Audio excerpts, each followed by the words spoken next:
Israel और Iran, दो मोर्चों पर तनाव एक बार फिर उफान पर है।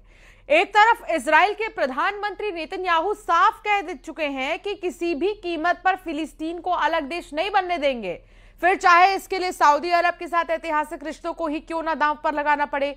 दूसरी तरफ ईरान ने अपनी तमाम एटमी साइटों पर IAEA को नो एंट्री का बोर्ड दिखा दिया है और साफ कर दिया कि जब तक उसके खिलाफ हुए हमलों और प्रतिबंधों का कोई ठोस समझौता नहीं बनता, ना कोई जांच होगी, ना कोई एक्सेस। दो देशों के दो सख्त रुख, लेकिन असर पूरा पश्चिम एशिया झेलने वाला है।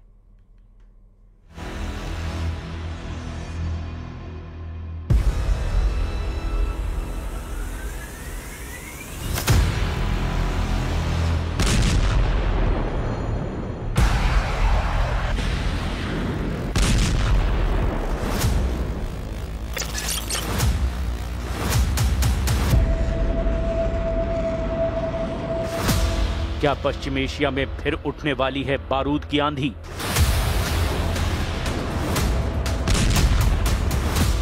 क्या वर्चस्व की जंग में फिर आमने सामने होंगी दो शक्तियां? इजराइल और ईरान से बजा नए महायुद्ध का सायरन।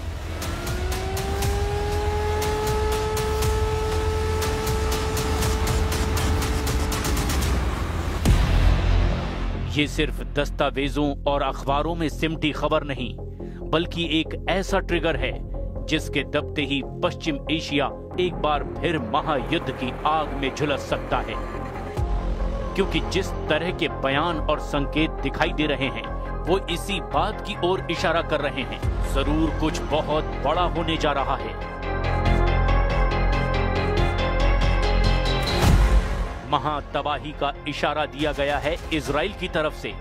प्रधानमंत्री बेंजामिन नेतन्याहू ने एक बार फिर से अपनी उस सौगंध को दोहराया है जो बताती है कि फिलिस्तीन को अलग देश का दर्जा किसी भी कीमत पर नहीं दिया जाएगा, फिर चाहे इसके लिए इजराइल को कोई भी कीमत क्यों न चुकानी पड़े, फिर चाहे किसी भी देश के साथ उसके रिश्ते क्यों न दांव पर लग जाएं। क्योंकि नेतन्याहू ने साफ कह दिया है कि फिलिस्तीन इजराइल की सुरक्षा के लिए अस्तित्व का खतरा है। उनके शब्दों में, किसी भी परिस्थिति में, किसी भी सौदे में, किसी भी दबाव में फिलिस्तीन राष्ट्र नहीं बनेगा। यही वो लाइन है जिसने पूरे पश्चिम एशिया में भूचाल ला दिया है। क्योंकि इस बयान ने सिर्फ फिलिस्तीन की उम्मीदें नहीं कुचली, बल्कि सऊदी अरब के साथ रिश्तों को भी सीधे तौर पर टकराव के मोड़ पर खड़ा कर दिया है। सऊदी अरब ने साफ शर्त रखी है, सामान्यीकरण तभी होगा जब फिलिस्तीन राज्य का रास्ता दिया जाएगा। लेकिन इजराइल कह रहा है कि मौका मिले या रिश्ते टूट जाएं, लेकिन फिलिस्तीन नहीं बनेगा।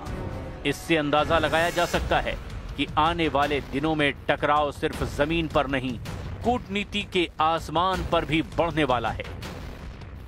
सऊदी अरब ने हाल ही में साफ कर दिया था कि अब्राहम अकॉर्ड में शामिल होने की उसकी इच्छा तभी पूरी होगी जब फिलिस्तीन को एक विश्वसनीय और वास्तविक राज्य बनने का रास्ता दिया जाएगा।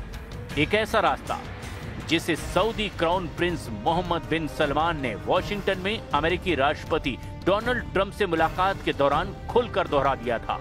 लेकिन दूसरी तरफ इजराइल उस शर्त को साफ साफ ठुकरा रहा है।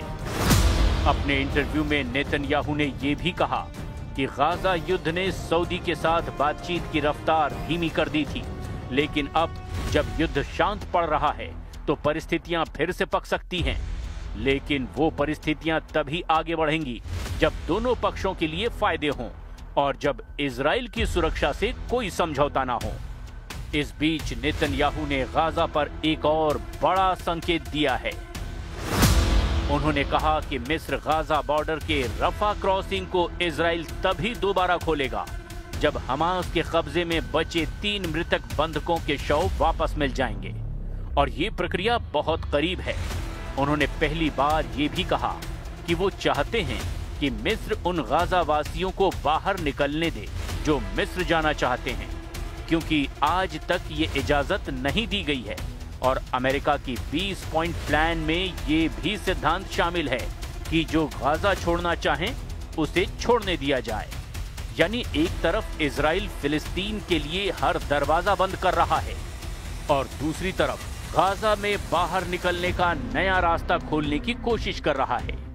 यही विरोधाभास, यही आक्रामकता और यही राजनीतिक जिद अब उस बड़े टकराव की ओर इशारा कर रही है जिसकी आहट पूरे पश्चिम एशिया में महसूस की जा रही है।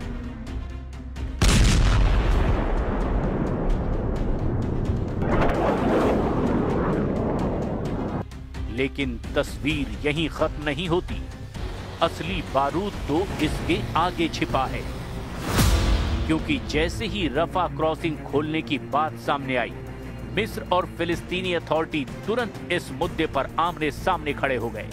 काहिरा में मौजूद फिलिस्तीनी अथॉरिटी का दूतावास लंबे समय से दबाव बना रहा है कि रफा को खोला जाए ताकि मिस्र में फंसे हजारों फिलिस्तीनी अपने घर, अपनी धरती गाजा लौट सकें।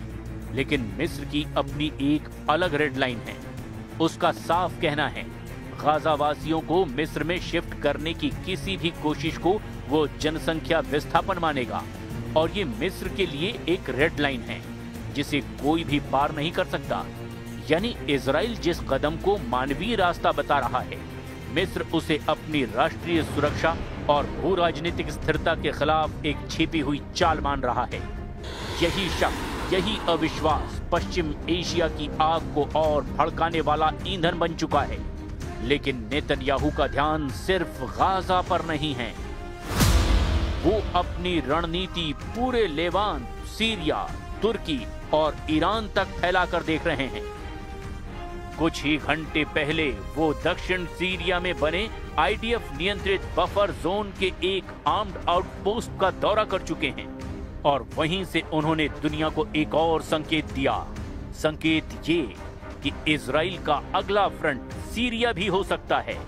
उन्होंने साफ कहा कि दमिश्क के साथ एक सुरक्षा समझौता उनकी पसंद है, लेकिन सीमा सुरक्षा और सीरिया के अंदर रूस समुदाय की रक्षा पर इजराइल किसी भी तरह का समझौता नहीं करेगा। ये सीधा संदेश है कि अगर सीरिया में ईरान समर्थित मिलिशिया सक्रिय हुई या फिर सीरिया के सीमा के पास कोई जोखिम पैदा किया गया तो इजराइल किसी भी कीमत पर कार्रवाई तो करेगा ही। אנחנו מייחסים חשיבות עצומה ליכולת שלנו, גם ההגנתית וגם ההתקפית כאן, שמירה על בעלי בריתנו הדרוזים, ובעיקר שמירה על מדינת ישראל ועל גבולה הצפוני אל מול גולן. זו משימה שיכולה להתפתח כל רגע, אבל אנחנו סומכים עליכם. ואנחנו מאוד, ואני מאוד מאוד מעריך את לא רק את מה שאתם עושים, אלא גם את העובדה שהמשפחות שלכם מתגייסות לזה. אני רוצה להעביר לכם תודה, לא רק מממשלת ישראל, אלא גם מאזרחי ישראל, ממדינת ישראל. תודה रबा לכם. इस दौरान जब उनसे पूछा गया कि क्या सीरिया के राष्ट्रपति अल-शरा इस समझौते को लेकर गंभीर हैं, तो नेतन्याहू सिर्फ मुस्कुराए और बोले, कई शर्तें हैं जिन पर बात करना ठीक नहीं। उनका ये जवाब दिखा रहा है कि बैक चैनल में बहुत कुछ चल रहा है, कुछ ऐसा जो सीरिया, इजराइल और अमेरिका के बीच एक नया तनाव क्षेत्र बन सकता है। लेकिन उतना ही विस्फोटक है तुर्की वाला मोर्चा। एक समय इजराइल का रणनीतिक सहयोगी रहा तुर्की, गाजा युद्ध के बाद अब सीधे सीधे विपक्षी मोड में खड़ा है। राष्ट्रपति रेसेप तैयब एर्दोआन खुलकर हमास की तारीफ कर चुके हैं और इजराइल को नरसंहार करने वाला तक कह चुके हैं। और यही कारण है कि दोनों देशों के बीच रिश्ते फिर से जमीन पर गिर पड़े हैं।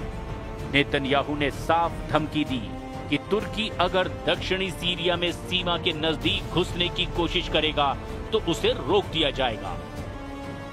उन्होंने कहा कि तुर्की T4 एयरबेस पर भी पैर जमाने की कोशिश में था, लेकिन इजराइल ने समय रहते एयर स्ट्राइक करके उसका रास्ता रोक दिया। ये वही संदेश है जो पूरे क्षेत्र को सुनना था। यानी चाहे कोई भी हो, तुर्की हो, सीरिया हो या ईरान, इजराइल अपनी सुरक्षा पर किसी की छाया भी नहीं पड़ने देगा। इसी कहानी का एक नया चैप्टर ईरान से जुड़ता है, यानी उस मोर्चे से जहां से सबसे खतरनाक चिंगारी उठ सकती है। जून में इजराइल के साथ 12 दिनों की भीषण जंग में अपने परमाणु ढांचे पर भारी तबाही झेलने के बाद ईरान एक बार फिर उसी आक्रामक तेवर में लौट आया है जिसने पूरी दुनिया को डरा दिया है। ईरान के विदेश मंत्री अब्बास अराक्ची ने अब खुलकर कह दिया है कि IAEA यानी इंटरनेशनल एटॉमिक एनर्जी एजेंसी को उस वक्त तक ईरान की एटमी साइट्स तक प्रवेश नहीं मिलेगा जब तक एक ठोस लिखित और आपसी सहमति वाला समझौता नहीं हो जाता। फिलहाल स्पेशल रिपोर्ट में इतना ही। आप बने रहिए न्यूज़ 18 के साथ।